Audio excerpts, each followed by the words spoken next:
Hi, I'm Jacqueline Wood, Assistant Director for Education and Community Engagement at the Grunin Center. I'm so happy to be speaking today with Ephrat Asherie. Ephrat Bounce Asherie is a New York City-based B-girl, dancer, and choreographer, and 2016 Bessie Award winner for Innovative Achievement in Dance. She has been greatly influenced by New York City's underground club scene and is the founder, choreographer, and artistic director of Ephrat Asherie Dance. Part of a larger residency program funded by the Association of Performing Arts Professionals Arts Forward Grant, Ephrat Asherie Dance has been at the Grunin Center as part of a tech residency, developing their piece Underscored. They were here in June, and we're so excited to welcome them back in October to conduct workshops and a performance with local students. So, Ephrat, thank you so much for joining us today. Can you share with us your background as an artist and about Ephrat Asherie Dance Company? Sure. Thanks so much for having me on, Jacqueline. So happy to be here. Can't wait to be at the Grunin Center in October. Yeah, so I was born in Israel, moved to Italy when I was really young, and then came to the US when I was about 7, and really fell in love at an early age with hip hop music and listening to hip hop on the radio. And so that was a big musical influence on me at a very young age. And so kind of started just dancing socially, to watching music videos and learning about all these amazing dances and this music. And then when I was 10, I started doing some ballet and later a little bit of modern. And it wasn't until I was in college that I specifically started learning breaking, which is the original form of hip hop dance. And that really changed my world. I was really fortunate to meet an incredible old school b-boy by the name of Richard Santiago, who would have these free community practices in Brooklyn. And through this experience, I learned not just about the dance, but the dance as connected and as an integral part of the culture from which it comes from.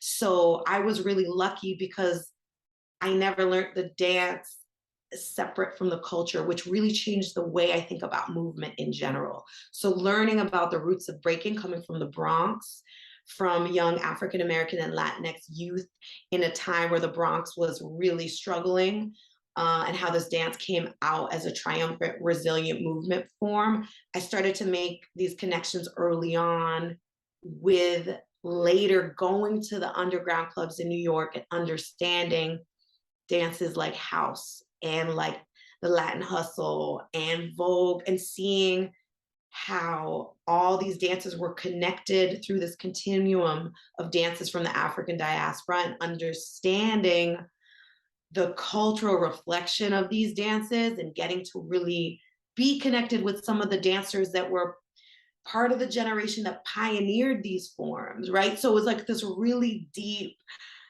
connect way to connect to these dances that changed me as a human being and changed me as an artist. And I think being a part of the underground scene and the breaking community, you know, I started to meet really like-minded artists.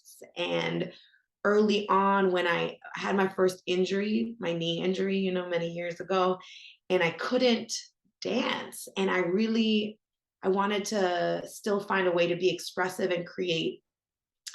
And at the time, I was taking an acting class because I didn't want to get the blues. I started writing, and I realized, oh my gosh, like we need to tell stories. Like I want to tell this story in dance, and got some of my friends together and started choreographing sort of through that experience, which eventually led into the formation of the company because I was like, oh, all these people that I dance with at the club and socially, they also like the idea of getting into the studio together, making work together, collaborating, telling stories, and we're all speaking this movement language, breaking, house, hip hop, hustle, Vogue.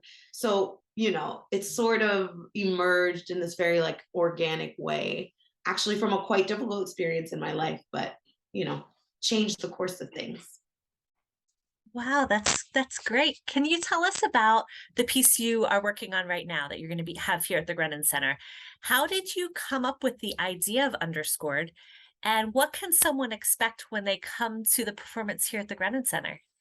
So, yeah, Underscored is a piece that's really near and dear to my heart and everyone in the company, because in a way, it's really reflecting the intergenerational conversations that already occur very naturally on dance floors in the underground scene across boroughs, right? Like the what I was mentioning earlier, like I've already had the good fortune of dancing with people in the club that are, 20, 30 years older than me, that were there from the beginning, right? If we're talking about the underground scene, we're talking about early 1970s, right? Like that being sort of the beginning of that ethos that came to define what is the underground community, right? This real ethos of inclusivity and real freedom of expression, and this idea of come as you are, bring your full self, right? So those early parties that are part of the stories that are being told in Underscored, because Underscored has a cast of dancers that ranges in age from 27 to 79, right? So five generations of club dancers. So I think, you're going to learn about these early clubs like the Loft, like the Paradise Garage, Better Days, like these parties that sort of set the tone for the clubs and the parties that the other dancers in my generation and younger intersected with later on in their dance journeys, right? So again, it's like a lot of us in the company have known each other for 10, 20 years. We've danced together socially. So this piece is really sort of grows out of that natural connection. And I think became very urgent to me to make this because COVID, we lost a lot of people, right? So the urgency of like, let's make this together when we are here together to rejoice and celebrate and share our stories. So it was that. It was also the fact that touring another piece of ours called Odeon, which has four musicians and six dancers and is very much rooted in these dances, but with music from the early 20th century from a composer from Brazil.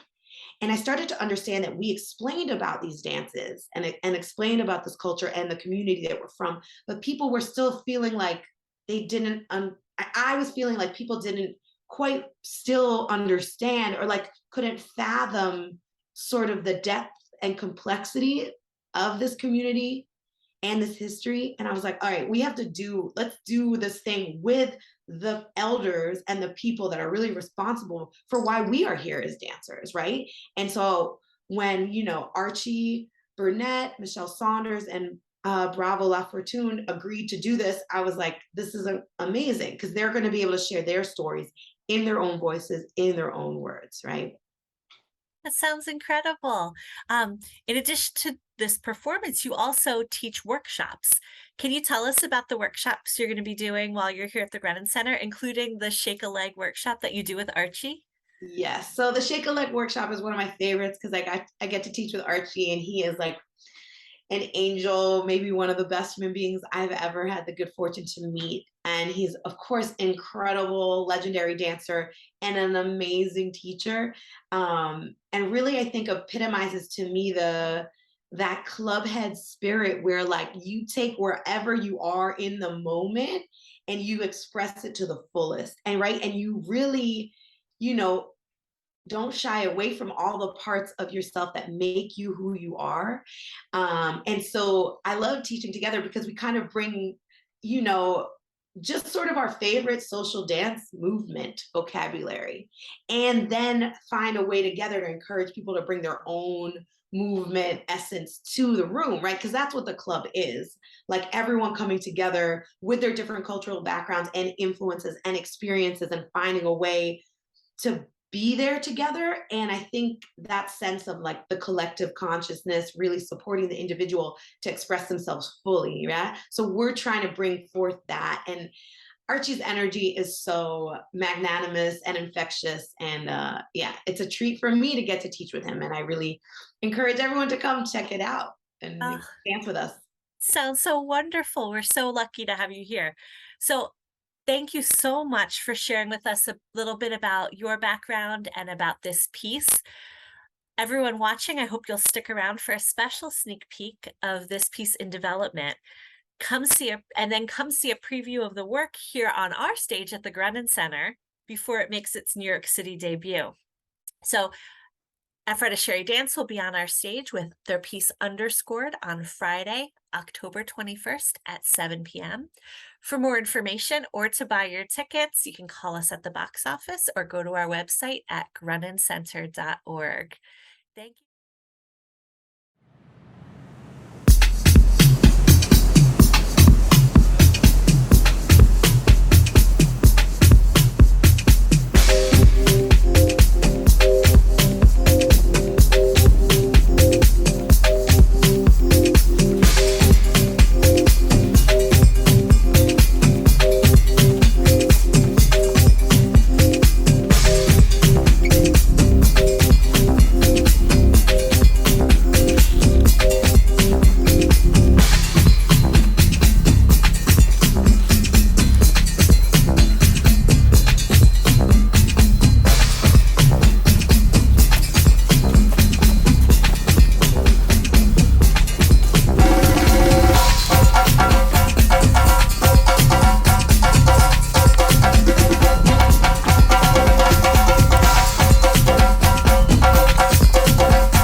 So you just checked out a little sneak peek behind the scenes of Underscored. We are so excited to bring the full show together on stage at the Grunin Center. We really, really hope to see you. Enjoy. Thanks.